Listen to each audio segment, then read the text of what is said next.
Hello बच्चों, नवांकुर विद्यापीठ की डिजी lesson में आपका स्वागत है। मैं आज आपको कक्षा 12 वाणिज्य संकाय के अंतर्गत वही खाता विषय के साझेदारी के समापन के विषय में चर्चा करूंगा कि साझेदारी का समापन कैसे होता है, क्या प्रक्रिया अपनाई जाती है, कौन कौन सी बातें आती हैं, साझेदारी का समापन के क्या कारण हैं आदि विषय पर बात करूंगा। और इसी के साथ आज साझेदारी के थ्योरी का लेसन आखिरी लेसन होगा। तो सबसे पहले मैं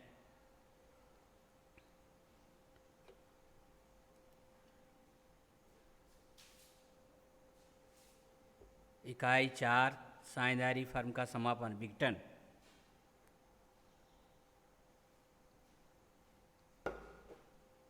साझेदारी फर्म का समापन या विघटन से क्या आशा है। बच्चों यहाँ देखो लिखा है, साझेदारी के विघटन से तात्पर्य फर्म के व्यवसाय बंद कर उसकी समाप्ति से होता है। अर्थात साझेदारी फर्म बंद हो जाती है और व्यापार बंद कर दिया जाता है, उसे हम साझेदारी फर्म का समापन या साझेदारी के विघटन के नाम से जानते हैं। साझेदारी के विघटन को साझेदारी का समापन या साझेदारी का विसर्जन भी कहते हैं। विघटन के कारण साझेदारों के परस्पर संबंध समाप्त हो जाते हैं। भारतीय साझेदारी अधिनियम 1932 की व्यवस्थाओं के अनुसार भारतीय साझेदारी ने 1932 की धारा 39 में दिया है। 39 में इसका उल्लेख किया गया है कि एक साझेदारी फर्म का विघटन कैसे होगा, किन कारणों से होगा, ये उसमें लिखा है। देखो, दो रूप हो सकते हैं, एक साझेदारी का विघटन और दूसरा फर्म का विघटन। साझेदारी के समापन से फर्म का समापन नहीं होता। यहाँ ये बात समझ लेना बहुत ज़रूरी है कि साझेदारी के समापन से फर्म या व्यवसाय का समापन नहीं होता है। साझेदारी का समापन का तो मतलब ये हो गया कि जिस साझेदारी संलेख को लेकर के, जिस साझेदारी समझौते को लेकर के साझेदारी चल रही थी, उसमें कोई परिवर्तन हो गया, वो साझेदारी का समापन कहलाता है। अर्थात उसमें व्यापार बंद नहीं होता है, नए समझौते के तहत व्यापार चालू रहता है। जैसे कोई नया साझेदार आ जाता है, कोई साझेदार अवकाश ग्रहण कर लेता है, किसी साझेदार की मृत्यु हो जाती है या अनुपात में परिवर्तन हो जाता है, तो ये सब साझेदारी के समापन कहलाता है, जिसको साझेदारी का पुनर्गठन भी कह सकते हैं। बट साझेदारी फर्म के विघटन का मतलब है कि साझेदारों के व्यावसायिक संबंध खत्म हो जाते हैं, व्यापार बंद हो जाता है, व्यापार की संपत्तियां बेच देती हैं। संपत्तियों को बेचने से जो पैसा आता है उनका नियम अनुसार दायित्वों का भुगतान कर दिया जाता है, उसे साझेदारी फर्म का विघटन या समापन के नाम से जाना जाता है। तो यहाँ जो क्वेश्चन है वो साझेदारी के समापन भी साझेदारी के विघटन का है। अतः सामान्यतः साझेदारी के विघटन से आशय फर्म के विघटन से है।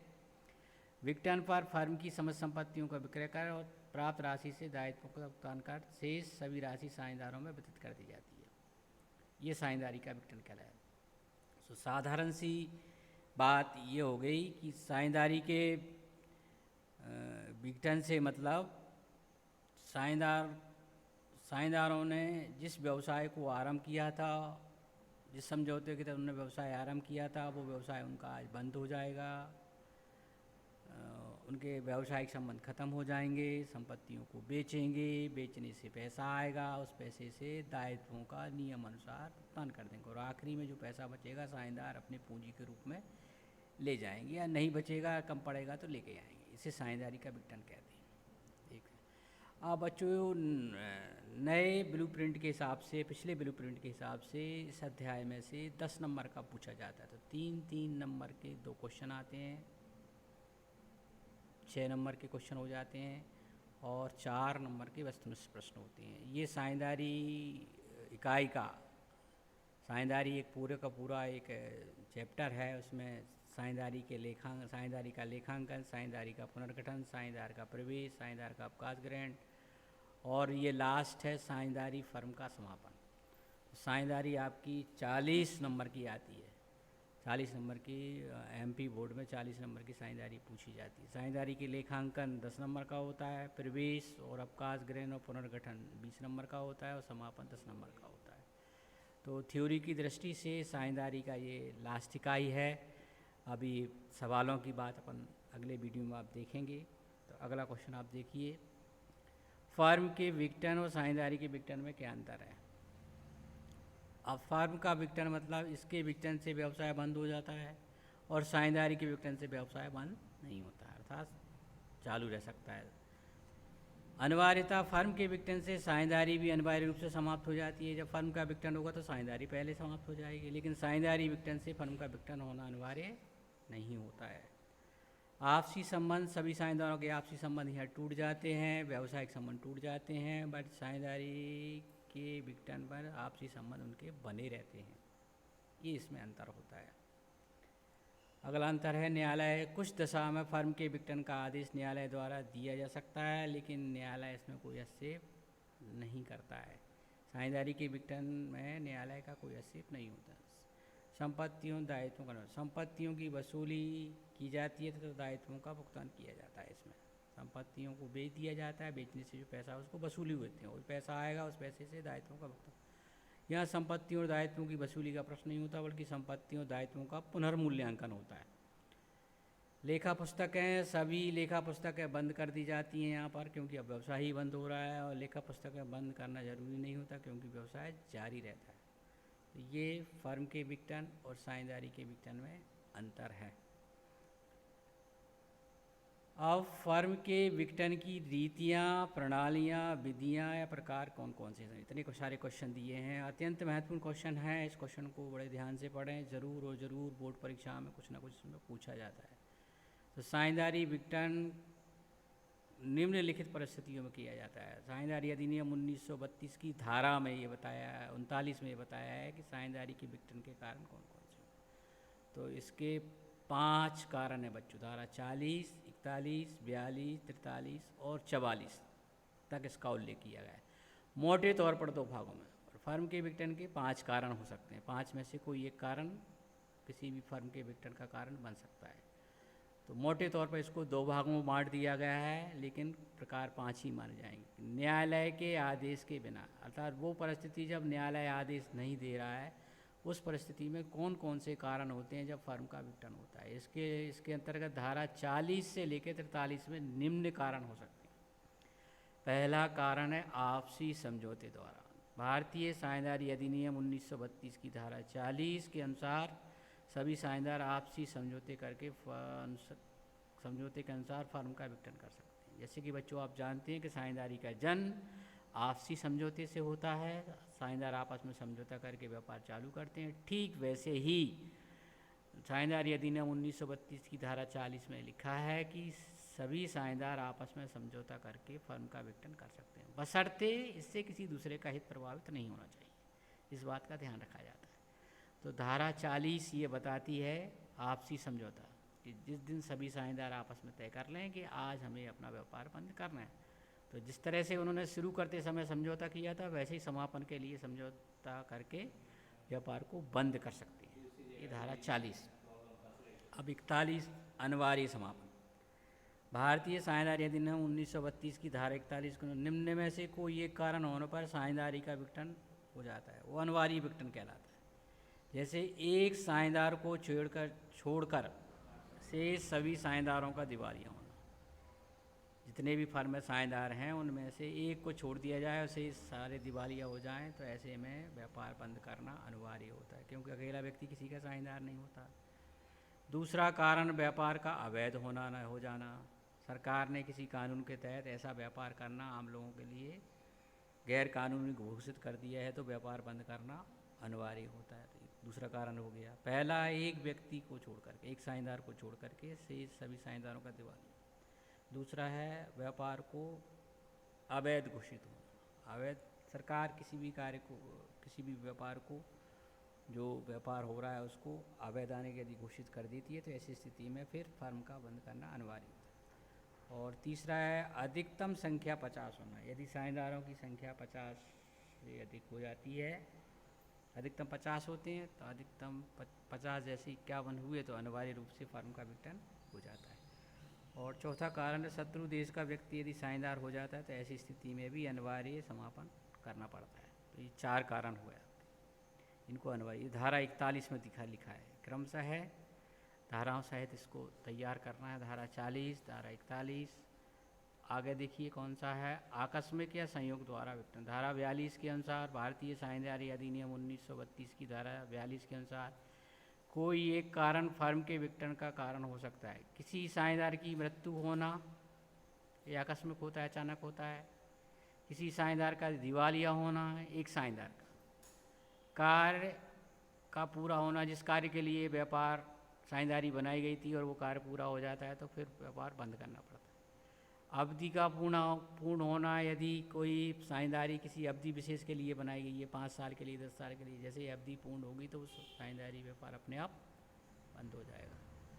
और नियत कार्य का पूर्ण होना, कार्य जो कार्य किया गया था, तो ये 4-5 कारण दिए हैं इसमें। किसी साझेदारी की मृत्यु होना, साझेदार का दिवालिया होना, कार्य या वह अवधि का पूर्ण होना, या जिस कार्य के लिए साझेदारी बनी थी वो कार्य पूरा हो जाता है तो ऐसे में साझेदारी का विघटन, साझेदारी फर्म का विघटन हो जाता है। बोलते हैं साझेदारी का विघटन ही, साझेदारी के विघटन से मतलब साझेदारी फर्म के विघटन से ही है यहाँ पर है। अगला कारण है सूचना द्वारा। जो ऐच्छिक साझेदारी होती है, ऐच्छिक साझेदारी का मतलब यही होता है बच्चों कि ये कोई भी एक साझेदार अन्य साझेदारों को लिखित में सूचना दे करके फर्म की विघटन की घोषणा करवा सकता है। ऐसी साझेदारियों को ऐच्छिक साझेदारी के नाम से जाना जाता है। तो धारा 43 के अनुसार ऐच्छिक साझेदारी की स्थिति में कोई भी साझेदार अन्य साझेदारों को लिखित सूचना देकर फर्म का विघटन करवा सकता है। तो ये 4 बिंदु हो गए न्यायालय के आदेश के बिना। अब अगला बिंदु है न्यायालय किन परिस्थितियों में किसी साझेदारी फर्म के विघटन का आदेश दे सकता है। वो धारा 44 में दिया है। यहाँ ये ध्यान रखना है, फर्म के विघटन के कारण 5 ही हैं, मोटे तौर पर 2 भागों में। भारतीय साझेदारी अधिनियम 1932 की धारा 44 के अनुसार न्यायालय निम्न कारणों से साझेदारी के विघटन का आदेश दे सकता है। नंबर 1, किसी साझेदार का पागल हो जाना, तो ऐसी परिस्थितियों में न्यायालय फर्म के विघटन का आदेश दे सकता है। नंबर 2, ठहराव का भंग होना, यदि कोई साझेदार साझेदारी समझौते को भंग करता है, उसके विपरीत कोई कार्य करता है तो ऐसे में न्यायालय फर्म के विघटन का आदेश दे सकता है। नंबर 3, निरंतर हानि होना, यदि व्यवसाय निरंतर हानि में चल रहा है तो ऐसी स्थिति में न्यायालय फर्म के विघटन का आदेश दे सकता है। किसी साझेदार का दुराचरण का दोषी होना, यदि कोई साझेदार किसी दुराचरण का दोषी हो जाता है जो व्यवसाय के लिए अनुकूल नहीं होता तो ऐसी परिस्थिति में न्यायालय फर्म के विघटन का आदेश दे सकता है। हित का हस्तांतरण करना, यदि कोई साझेदार जानबूझ करके अपने हित का हस्तांतरण किसी अपने हितैषी को या उससे मिलने वाले व्यक्ति को हस्तांतरण करता है और ऐसी स्थिति में न्यायालय फर्म के विघटन का आदेश दे सकता है। स्थायी रूप से अयोग्य होना, यदि कोई साझेदार स्थायी रूप से अयोग्य हो जाता है और वो व्यापार संचालन में भाग नहीं ले सकता है तो उसके आवेदन पर न्यायालय फर्म के विघटन का आदेश दे सकता है। इन सब के अलावा और भी कोई ऐसा कारण होता है जिसको न्यायालय उचित मानता है, ऐसी परिस्थिति में न्यायालय फर्म के विघटन का आदेश दे सकता है। तो ये थी फर्म के समापन की विधियाँ, न्यायालय फर्म के विघटन की विधियाँ थी। इनको 5 भागों में बांटा गया है।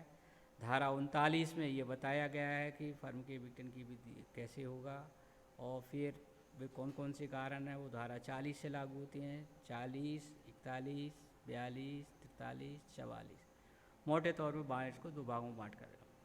तो बच्चों 3 नंबर का प्रश्न आता है तो कोई एक नाम से भी पूछ सकते हैं, अलग अलग भी पूछ सकते हैं।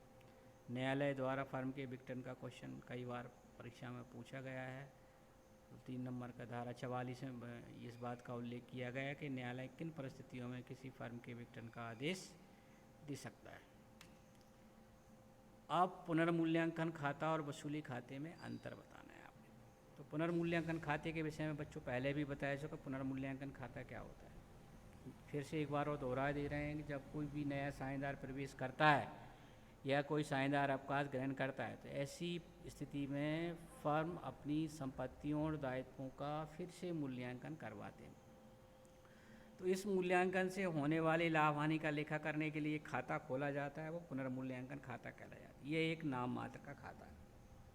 ठीक वैसे ही जब फर्म का समापन होता है तो संपत्तियों को हम बेचते हैं और दायित्वों का भुगतान करते हैं। तो संपत्तियों को बेचने और दायित्वों के भुगतान करने से या तो फर्म को लाभ होता है या हानि होती है। तो इसका लेखा करने के लिए फर्म के समापन के समय एक खाता खोला जाता है, इसको वसूली खाता कहते हैं। वसूली खाता फर्म के समापन पर संपत्तियों के बेचने और दायित्वों के भुगतान से होने वाले लाभ हानि का लेखा करने के लिए खोला जाता है। ये भी एक नामात्र का या अवास्तविक खाता है।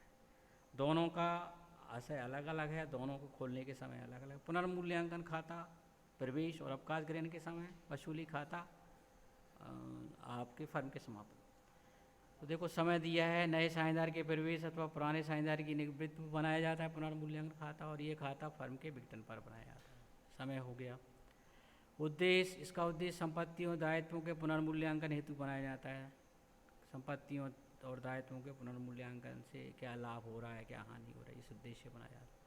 और इसमें संपत्तियों की वसूली होती है और दायित्वों का भुगतान किया जाता है, तो उससे होने वाले लाभ हानि का लेखा करने का उद्देश्य बनाया जाता है। अंतिम परिणाम पुनर्मूल्यांकन से लाभ हानि प्रदर्शित करता है और ये वसूली से हानि को इंगित करता है। दोनों ही लाभ हानि दिखाते हैं, बट ये पुनर्मूल्यांकन की लाभ हानि को प्रदर्शित करता है और ये वसूली से लाभ हानि को प्रदर्शित करता है। ये अंतर है इसमें। ये समय नए साझेदार के प्रवेश तथा पुराने साझेदार की निवृत्ति के समय बनाया जाता है। और ये खाता, ये 3 कारण इसके हो गए। और क्या अंतर होते हैं इसमें, देखो पुनर्मूल्यांकन खाते बनाने के लिए कोई व्यय नहीं होता है और वसूली खाते से संबंधित व्यय होते हैं, वसूली से संबंधित व्यय होते हैं। ये एक भी कारण होता है। पुनर्मूल्यांकन खाता फर्म की जीवन काल में कई बार बनता है और वसूली खाता फर्म के जीवन काल में केवल एक ही बार बनाया जाता है। पुनर्मूल्यांकन खाते के बाद व्यवसाय अपना चालू रहता है, वसूली खाता बनने के बाद व्यवसाय बंद हो जाता है। तो इस तरह से बच्चों ये फर्म के समापन से संबंधित जानकारी थी। फर्म के समापन के समय कौन से आशय क्या है, फर्म के समापन के कारण क्या हैं, और आपके फर्म के समापन के समय एक अतिरिक्त खाता कौन सा खाता खोला जाता है। आज के इस वीडियो में इतना ही, अगले के लिए आप इंतज़ार करें। धन्यवाद।